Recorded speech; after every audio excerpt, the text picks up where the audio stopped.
नमस्कार दोस्तों, मैं लक्ष्मी प्रसाद स्वागत करता हूं आपका देवभूमि उत्तराखंड से अपने यूट्यूब चैनल पहाड़ी बाइकर विद लेंस में। हर फ्रेम में एक कहानी, हर राइड में एक याद। दोस्तों, मुझे wild life photography, nature photography और बाइक में सवार होकर नई जगहों को देखने और समझने का बहुत शौक़ है। मैं उन नज़ारों को सिर्फ़ अपनी आँखों से देखता ही नहीं, मैं उनको अपने कैमरे में कैद करता हूँ, ताकि वो पल हमेशा के लिए ज़िंदा रह सकें। यह वीडियो मेरे दिल के काफ़ी करीब है। यह कोई ट्रैवल व्लॉग या कोई एडवेंचर व्लॉग नहीं, बल्कि एक याद है, एक एहसास है। इस वीडियो के ज़रिए मैं आपको 2 साल पहले ले जाता हूँ, जब हर्षिल और धराली अपनी पूरी खूबसूरती में थे। आज जब धराली का वो इलाका जो कभी जन्नत हुआ करता था, एक समतल मैदान में बदल गया है, तो सोचा कि क्यों ना उन पलों को, उन नज़ारों को दोबारा से जिया जाए। और ये कहानी सिर्फ मेरी ही नहीं, हम सभी की उन यादों को समर्पित है जिन्होंने इन वादियों को देखा है। अगर आपने हर्षिल या धराली की वादियों को देखा है या देखना चाहते हैं, तो ये वीडियो आपके लिए है। मैं आपको इसी तरीके से हसीन वादियाँ दिखाते रहूँगा और वाइल्ड लाइफ और आगे भी और हसीन वादियों से, अनदेखे नज़ारों से रूबरू करवाता रहूँगा। तो चलिए इस सफ़र की शुरुआत करते हैं मेरे साथ, एक राइडर की नज़र से, एक कैमरे के लेंस से और दिल से। तो दोस्तों, आगे चलते चलते सफ़र में कुछ चोटियाँ दिखी, बीच में एक छोटा सा पुल लकड़ी का, सामने से ग्लेशियरों और पहाड़ों के बीचों बीच से नदी निकलती हुई। मैं वहाँ पे अपने कैमरे को लेके निकल पड़ा। पुल के ऊपर से नज़ारा कुछ बहुत ही अच्छा दिख रहा था। ऐसा लग रहा था जैसे कोई एक आर्ट हो, किसी ने कोई पेंटिंग की हो कि सामने ग्लेशियर और दोनों तरफ पहाड़ियों के बीचों बीच से नदी निकल रही है और उस पे एक लकड़ी का पुल बना है, घास के मैदान हैं और उनमें बकरियां चर रही है।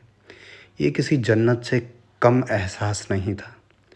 रास्ते में जब आगे चलते गए तो ये पहाड़ियाँ, देवदार के वृक्ष, बर्फ़ से ढकी चोटियाँ, ये साथ साथ चल रही थी। एक अलग ही एहसास था जब शहरों में 45 डिग्री 40 डिग्री टेम्परेचर था, तब यहाँ पे मात्र 4 से 6 डिग्री टेम्परेचर था। अब धीरे धीरे आगे बढ़ने के बाद हम हर्षिल पहुँच गए। हर्षिल का नज़ारा बहुत ही खूबसूरत था। मैंने पहली बार हर्षिल देखा था, पहले सिर्फ सुना था, लेकिन जब गया तो एक अलग ही नज़ारा था। चारों तरफ बर्फीली चोटियाँ, देवदार के जंगल, सेब के बगीचे और बीच में बसा हर्षिल।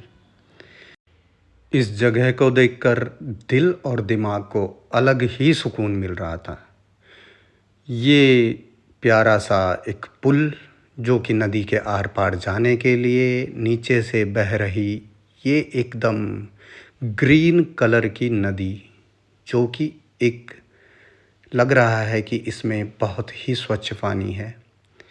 इसके दोनों तरफ पहाड़ियाँ, सामने ग्लेशियर्स, जहाँ तक नज़र पहुँचाओ ऊपर सारी चोटियाँ सफ़ेद बर्फ़ से ढकी हुई हैं।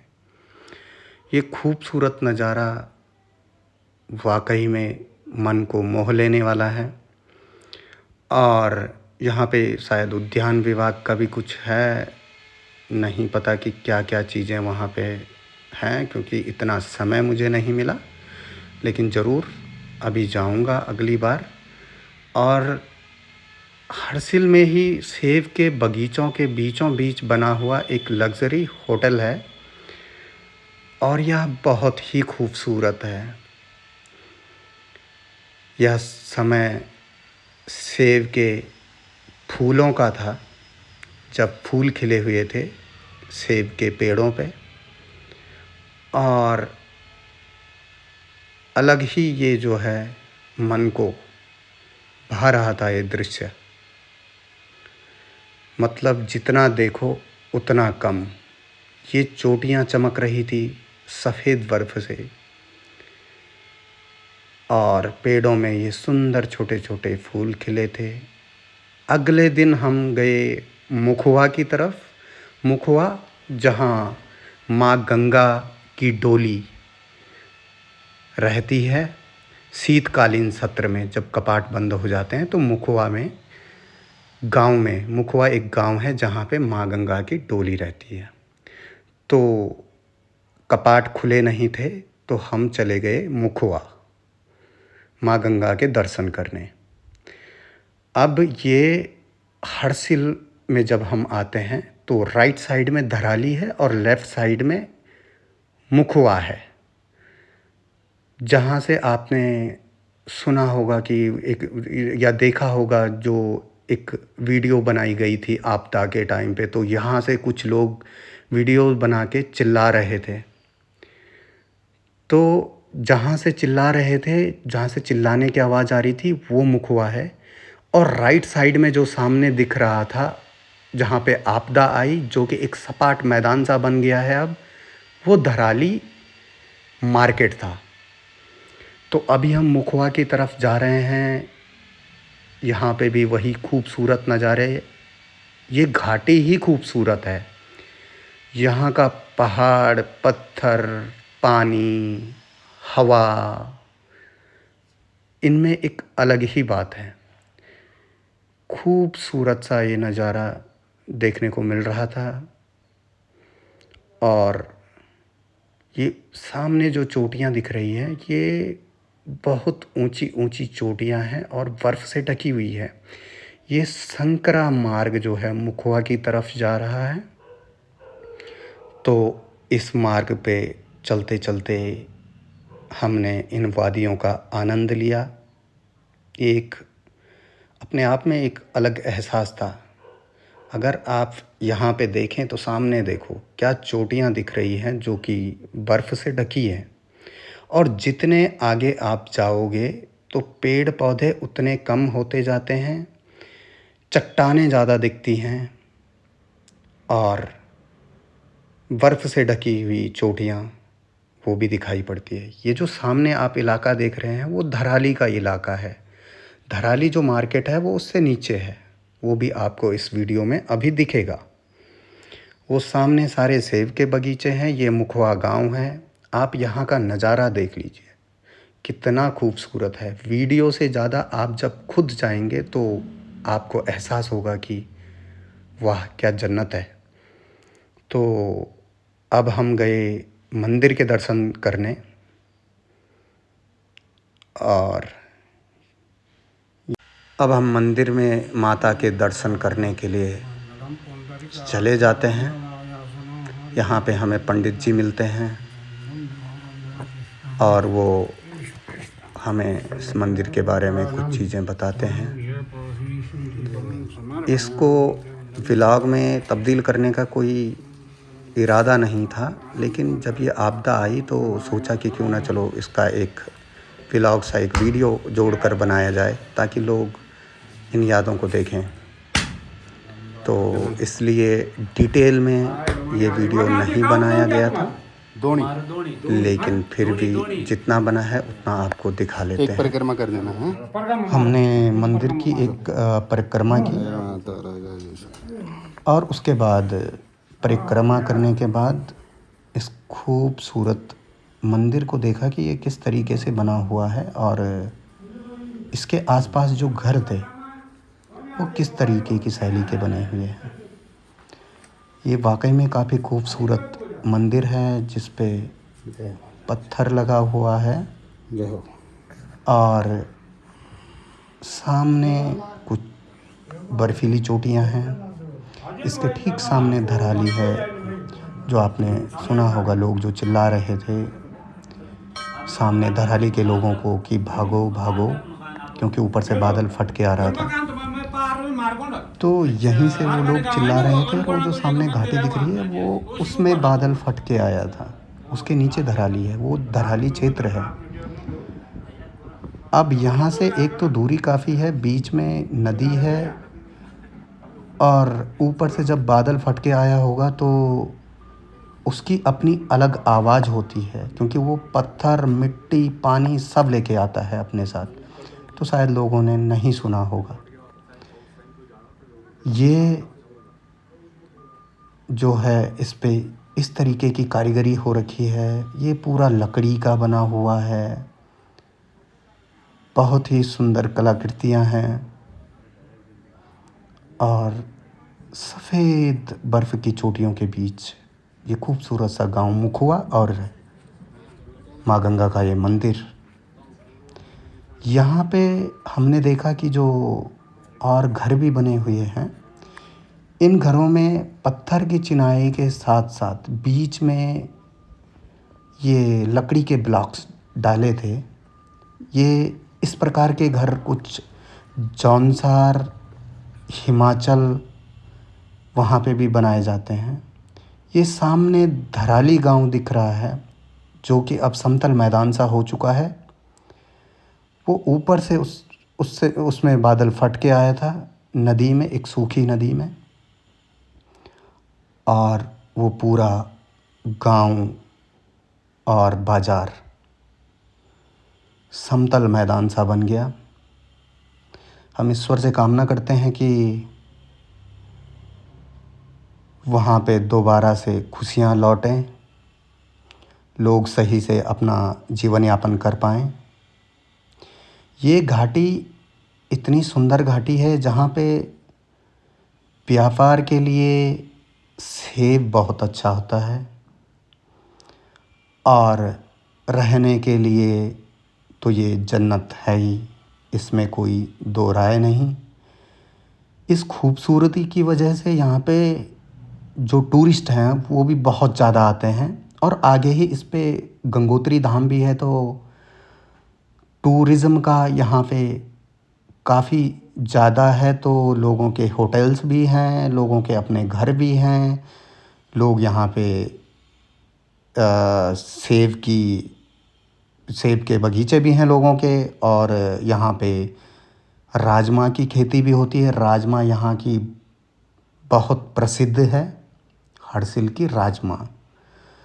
तो कमाने के साधन लोगों के पास यहाँ पे थे, और लोग यहाँ पे रहते भी थे और पलायन भी नहीं करते थे। यहाँ के लोग बहुत कम पलायन करते हैं, क्योंकि सारी सुविधाएं उनके लिए थी जो एक इंसान को चाहिए।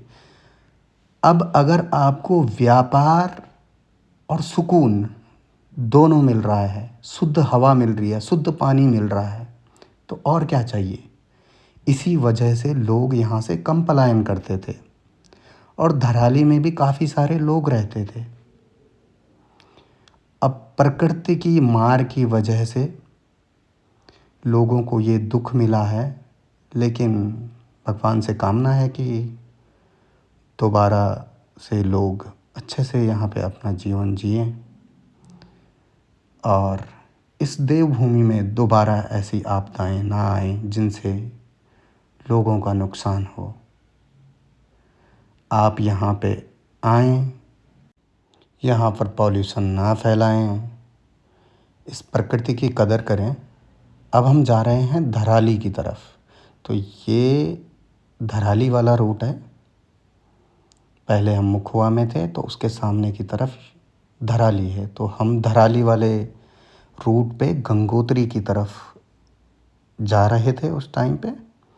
तो उस टाइम का ये वीडियो है। तो अभी आप देखेंगे कि जहाँ पे वो अफरा तफरी मची थी, वो सारे होटल्स वगैरह इस वीडियो में उस समय मैंने कैप्चर किए थे, आज से 2 साल पहले।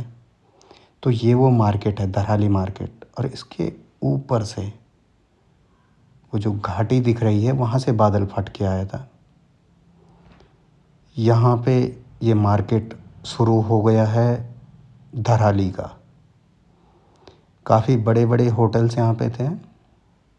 नीचे नदी थी, ऊपर कुछ सेब के बगीचे हैं, शायद नीचे की तरफ भी बगीचे हैं। ये सारे वो होटल्स हैं धराली के। ये धराली मार्केट है। तो यही गंगोत्री की तरफ जाने वाला रूट भी है। यही वह सड़क है जो गंगोत्री की तरफ जाती है। तो यहाँ से जाते हुए मैंने ये वीडियो बनाया था। अब ये मार्केट यहाँ पे ख़त्म हो जाता है और वो जो नदी है वो इनके बीचों बीच निकलती है। अब यह पूरा तबाह हो चुका है। इसमें कुछ घर हैं जो बचे हैं, जो उस मलबे की और उस नदी की पहुंच से बाहर थे।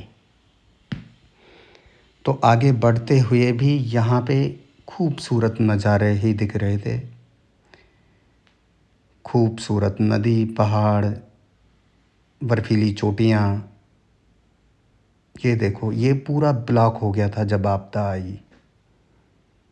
इस पूरे में एक झील बन गई थी जो कि शायद बाद में एसडीआरएफ, एनडीआरएफ और आर्मी ने खोली। ये उससे आगे का दृश्य है जो कि गंगोत्री से थोड़ा पहले है। और यहाँ पे आप पानी देख सकते हैं कितना साफ़ है, कितना शुद्ध है और नज़ारे भी कितने खूबसूरत हैं। ये खूबसूरती आपको कहीं नहीं मिलेगी और हर इंसान को इसकी कदर करनी चाहिए। पॉल्यूशन नहीं फैलाना चाहिए। पहाड़ जितने शांत होते हैं, इंसान को भी उतना ही शांत इन पहाड़ों में रहना पड़ता है। अगर आप गंदगी फैलाते हैं, शोर शराबा करते हैं, पॉल्यूशन फैलाते हैं, तो एक दिन ये सब नष्ट हो जाएगा, दिखने को कुछ नहीं मिलेगा। यहाँ की शुद्ध हवा, शुद्ध पानी की अलग ही बात है। तो धन्यवाद दोस्तों। वीडियो को लाइक करें, चैनल को सब्सक्राइब करें। पहाड़ी राइडर विद लेंस। आगे भी मैं आपको बहुत खूबसूरत वादियों और अनदेखे नज़ारों से रूबरू करवाऊंगा। धन्यवाद।